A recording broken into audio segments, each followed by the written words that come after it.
उत्तर प्रदेश की anti terrorist squad यानी ATS ने धर्म परिवर्तन के एक बहुत बड़े रैकेट का पर्दाफाश किया।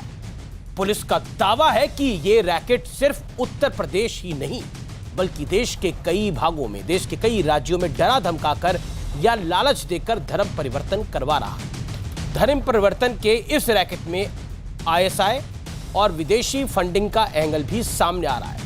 दावा किया जा रहा है कि करीब 1000 गैर मुसलमानों का धर्म परिवर्तन करवाया जा चुका है और इस रैकेट के निशाने पर मुकबगीर बच्चे और महिलाएं होती थी। कई महिलाओं का धर्म परिवर्तन करवाने के बाद उनकी शादियां भी करवाई गई, यानी कुल मिलाकर यह गिरोह पूरे ऑर्गेनाइज तरीके से एक्टिव था।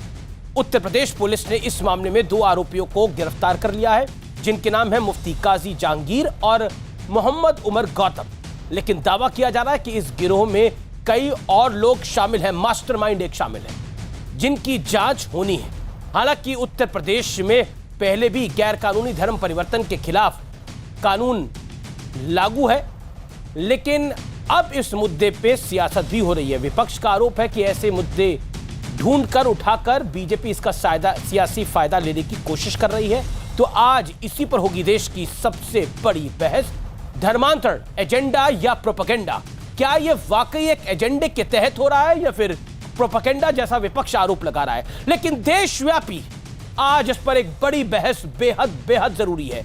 आज हम भारत की बात करेंगे कि भारत के अंदर आखिरकार धर्म परिवर्तन के नाम पर कुछ लोग अपना एजेंडा कैसे थोप रहे हैं।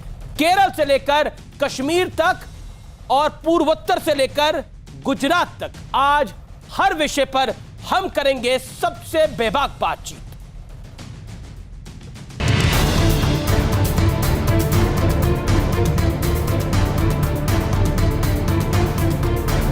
एक बड़ा सा गैंग है जो कि लोगों को सुनियोजित तरीके से धर्म परिवर्तन करा के और फिर और इसमें काफ़ी पैसे वगैरह देके, प्रलोभन देके इन चीज़ों पे काम करता है।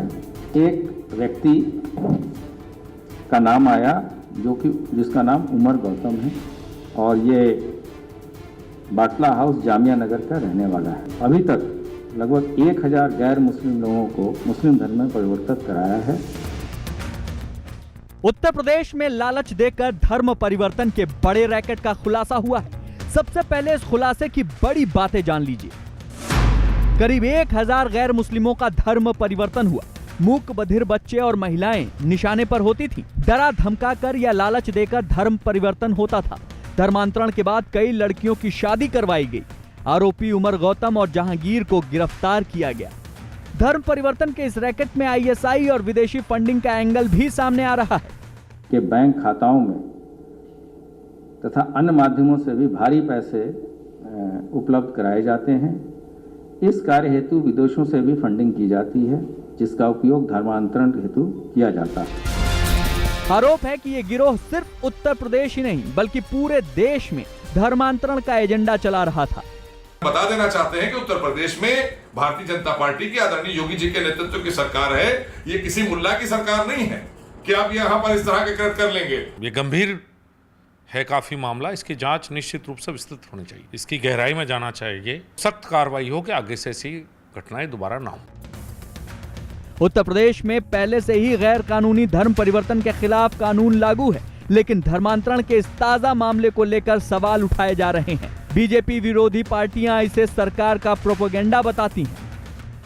उत्तर प्रदेश में धर्म परिवर्तन का कानून तो पहले से ही मौजूद है। इसके मतलब उत्तर प्रदेश की सरकार, उत्तर प्रदेश की पुलिस किसी भी क्षेत्र में कानून व्यवस्था बनाए रखने में नाकाम हो रही है। कफन चोर हो, जनता की समस्या का तो समाधान पुलिस नहीं कर पा रही है, लेकिन हर घटना का राजनीतिक रूप रंग देना चाहती है। ये हमारे उत्तर प्रदेश के लिए चिंता की बात हो गई है। सवाल है कि क्या ऐसे संवेदनशील मुद्दे पर सियासत उचित है? आज इसी पर होगी देश की सबसे बड़ी बहस। धर्मांतरण एजेंडा या प्रोपेगेंडा। और अब विश्लेषण का वक्त है। धर्मांतरण में कट्टरपंथी खेल का विश्लेषण सुनिए। डराकर, धमकाकर या लालच देकर धर्मांतरण की चाल। धर्म के नाम पर कट्टरपंथ फैलाने में जुटे हैं कुछ संगठन जो कि बेनकाब हो रहे हैं लगातार। इसके अलावा आतंकी संगठनों का धर्म के नाम पर ब्रेन वॉश का खेल है। भारत में भी धर्मांतरण के लिए विदेशी फंड मिलने पर बहुत बड़ा संदेह हुआ है। गरीब मजबूर युवा होते हैं इनका सबसे बड़ा टारगेट। अगर गरीब है, मजबूर है और वो युवा है तो उसको टारगेट बनाया जाता है और बहुत ही पेशावर तरीके से, बहुत ही प्रोफेशनल तरीके से ये पूरी कार्रवाई निर्धारित होती है। इसीलिए ये जो इन दोनों का जो पूरे तार हैं ये पूरे देश में जुड़े हुए दिख रहे हैं। इसीलिए यहां पर गुजरात की भी बात करनी जरूरी है, केरल की भी बात करनी जरूरी है, यहां पर असम की भी बात करनी जरूरी है, उत्तर प्रदेश की भी बात करनी जरूरी है। इसीलिए मेरा आखिरी पॉइंट विश्लेषण का यह धर्मांतरण पर एक देश एक कानून की आवश्यकता अब आ पड़ी है, यह बड़ा विषय है।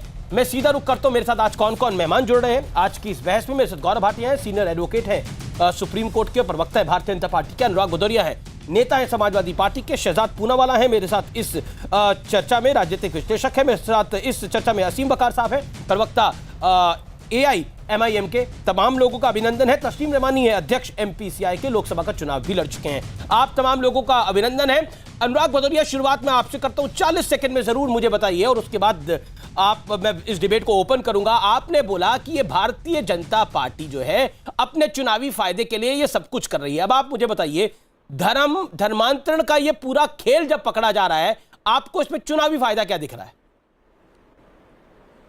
मैंने चुनावी फायदा नहीं बोला, मैंने जनता का ध्यान भटकाने के लिए। 4.5 साल से उत्तर प्रदेश में भारतीय जनता पार्टी की सरकार है और भारतीय जनता पार्टी की सरकार में कानून ऑलरेडी बन चुका है जी। कानून का पालन सरकार नहीं कर पा रही है तो इसके मतलब उत्तर प्रदेश की सरकार कानून व्यवस्था यहाँ पे नहीं संभाल पा रही है और किसी भी क्षेत्र में कानून व्यवस्था नहीं संभाल पा रही है, चाहे वो महिला के अत्याचार में हो, चाहे यहाँ पे शराब माफिया हो, चाहे भू माफिया हो, चाहे यहाँ कफन चोर हो और चाहे यहाँ पे आस्था में चोरी हो रही हो। भारतीय जनता पार्टी की जिम्मेदारी बनती थी ना कि इस समस्या का समाधान करना, लेकिन भारतीय जनता पार्टी समस्या का समाधान कम करती है, प्रोपेगेंडा ज्यादा करना चाहती है। भारतीय जनता पार्टी के सामने बड़ी बात है, क्योंकि भारतीय जनता पार्टी समस्या का समाधान करना चाहती तो अब तक कर देना चाहिए। ओपनिंग रिमार्क्स का कार्यक्रम का बड़ा महत्व होता है। मैंने आपको 40 सेकंड दिया, आपने 45 सेकंड तक अपनी बात रखी। मैं आपको और 10 सेकंड दे रहा हूं। आपने बोला कानून है तो कानून है, तो अब आप मुझे बताइए, आतंक गैर कानूनी है, आतंक का काम गैर